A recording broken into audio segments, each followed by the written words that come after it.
Hi everyone, my name is Glenn Quinn. How you going? So I'm just going to take a couple of minutes to tell my story. I came out of drama school 2001 and was very, very confused and sort of didn't really have a real handle on something that was simple and playable, and just to know how to get into a scene, how to end a scene. None of that stuff was really very clear to me. I'd been exposed to a sort of grab bag of a number of different techniques, you understand, but didn't have anything really that I felt like I could rely on. And so what the result of that was that it sort of deeply affected my sort of professional confidence at the time.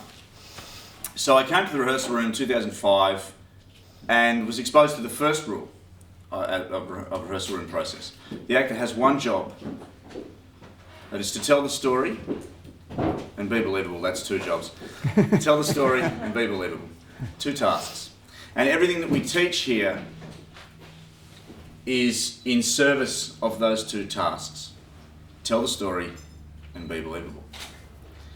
And I was already just taken with that idea, the simplicity of that it's not about any of that other stuff. It's not about any of that other stuff. So I want to encourage you as you move into today to really set yourself up for success, to experience the value of the process, is to simply take on board those two tasks. Tell the story and be believable. That's all there is to it. That's why we need a new vocabulary for actors.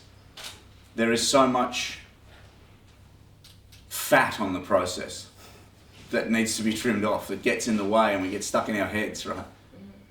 It ought to be simple so that we can free our humanity, so that we can farm our own humanity in the moment and let those moments come forward without thinking about them, without planning them. And I'll finish by saying there's that lovely story that someone told me when I was in Jersey Boys, that young actor says to an old actor, "Have you got any tips for young actors?" And he says, "Don't ever let them catch you acting."